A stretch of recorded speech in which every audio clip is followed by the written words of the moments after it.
This is Captain's Log with your host, Captain Mark Gray. Welcome aboard. Please welcome our guest, Mr. Bob Armstrong of American Marine Surveyors. Bob, could you explain to our audience what a survey is? Well, there's many different kinds. You can get, by names, you would have like a condition evaluation, which would be done on almost all boats. And then within that category, you have whether you're a buyer survey, a seller survey, appraisal, donation. But for the people that don't even know what the word survey means, a guy that never went on a boat in his life, and he just bought one, and he got a 40-foot yacht for $1,100, right? And his buddy said, well, make sure you get it surveyed. And he goes, what's that? Well, could you explain to a new person, you know, not into boating, what would be entailed, what happens in the process? Basically, the reason for a survey is to find out the condition of the vessel, whether it could be a dock or a boat, a barge, a dry dock, any kind of vessel that goes in the water is a marine type survey. And what you look for is a competent surveyor to go look and find out the true condition of that vessel, to see if it's seaworthy for one thing, that it has all the proper equipment aboard it, and that it is properly installed. And then within that same survey, you figure out the values of the vessel as its condition is at the time you survey it, and then you figure out a replacement cost for that vessel. Then the insurance company uses that, if that's what you're using it for, to give you a rates for your insurance. And how much does the survey cost? How are the rates calculated? Some surveyors have a flat fee, but the majority of the surveyors nowadays have a gradual fee by length of boat. So many dollars a foot you charge. What, would that be like $500 a foot? No, no. In this area right here, like our rates run up to 30 feet, it's about $4.25 a foot, and then it jumps 25 cents a foot every 10 to 15 feet. And I understand that you have a difference between market value and replacement value. Could you explain that? Okay, the market value is the value placed on a boat in the market where it's being sold.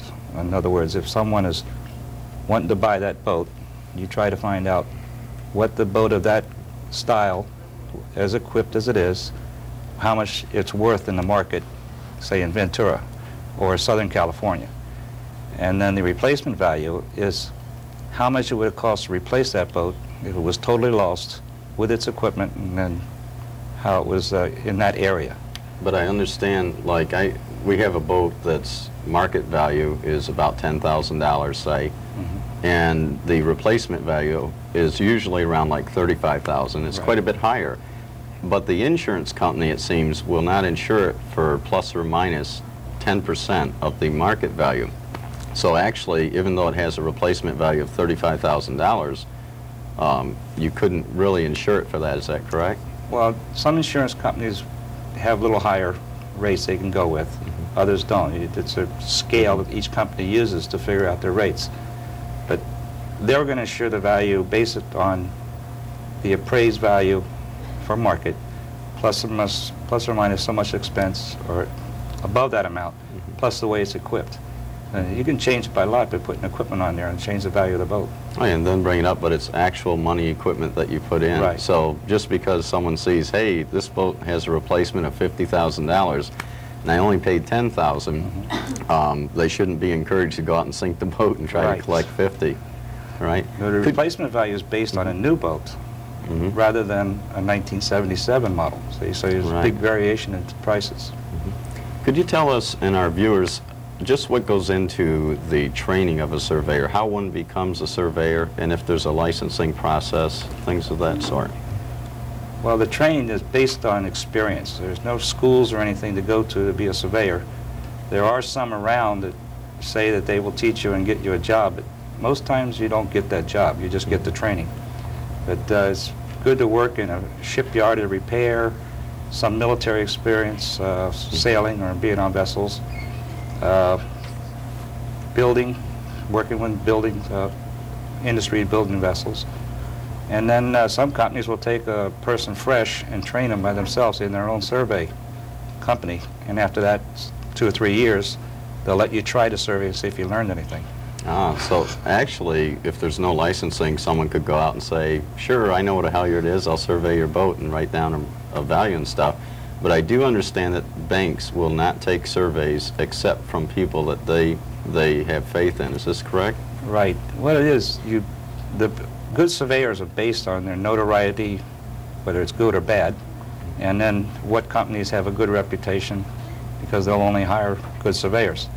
And there is another way. If you've been surveying for a while, you can take an exam from the National Association of Marine Surveyors, and that gives you a certification number, and that's what type of vessels you're qualified to survey through their organization. And a lot of the industry uses them as a guide to get good surveyors.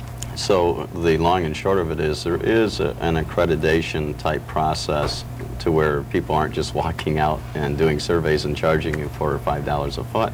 I can guarantee you there's accreditation. That's a 5-hour test, and it's hard. I've taken it. Could you tell our viewers briefly about your company, how it got started?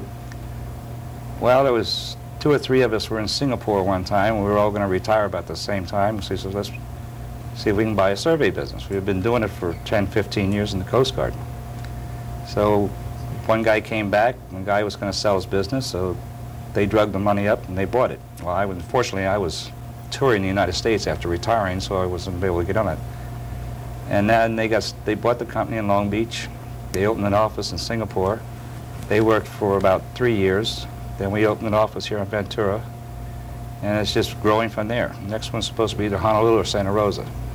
That's incredible. So it's over quite a few, years that this has come about, not Right. just something that you opened up locally. Right. We added up the years here last year, and out of the naval architect and all the surveyors, we've got 135 years experience.